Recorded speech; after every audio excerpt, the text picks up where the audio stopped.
रहस्यमयी संध्या। सुबह की धूप ने अपने साथ एक अजीब सी बूंदों को साथ लेकर आई। उस छोटे से गांव में जहां हर कोने से एक कहानी निकलती थी, एक अनूठी घटना घटित होती थी।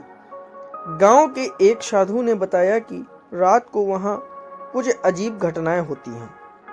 एक रात जब चांदनी की किरणें गांव को आवृत कर रही थीं, एक व्यक्ति का अदृश्य साया दिखाई दिया। गांव वालों ने इसे एक आत्मा का रूप में माना, लेकिन एक बौद्धिक युवक ने इस रहस्यमय साये की तलाश में निकलने का निर्णय किया। उसने गांव में छुपे गुप्त स्थानों का पता किया और रहस्यमय सत्यों की ओर पहुंचते हुए एक अनोखा खुलासा किया। वह रात्रि के अंधकार में गांव के रहस्यमय स्थानों की ओर बढ़ा, जहां उसने अदृश्य शक्तियों और गुप्त रहस्यों का सामना किया।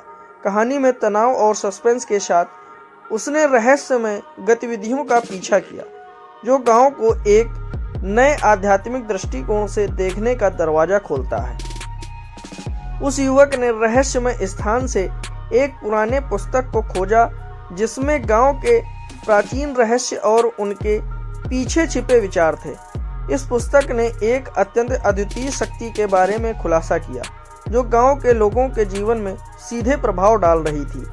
जब युवक ने विचारशीलता और संशोधन के साथ उस शक्ति के रहस्य का पता लगाया, तो उसने गांव वालों को एक अनूठे सस्पेंस से भरे सफर पर ले जाने का निर्णय लिया और उसकी टीम ने रहस्यमयी चुनौतियों का सामना किया, जो उन्हें अजीब सीधे रास्तों पर ले जाती थी। अंत में युवक ने वह अद्वितीय शक्ति को समझा और उसे संतुलित रूप से उपयोग करने का रास्ता दिखाया।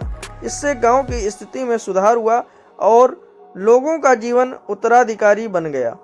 यह रहस्यमय सुस्त गांव अब एक नए आध्यात्मिक उजागर की ओर बढ़ रहा था।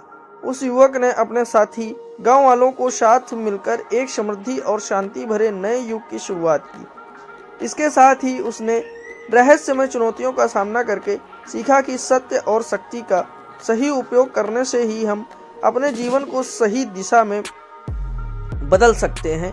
गांव वालों ने उस युवक को उनके मुख्य नायक के रूप में स्वीकार किया और उसकी देनदारी में गांव को नए आध्यात्मिक साहस और समृद्धि की ऊंचाइयों तक पहुंचाया। दोस्तों, चैनल पर अगर पहली बार आए हैं तो चैनल को सब्सक्राइब कर लें और यह वीडियो कैसा लगा है कमेंट में ज़रूर बताएं।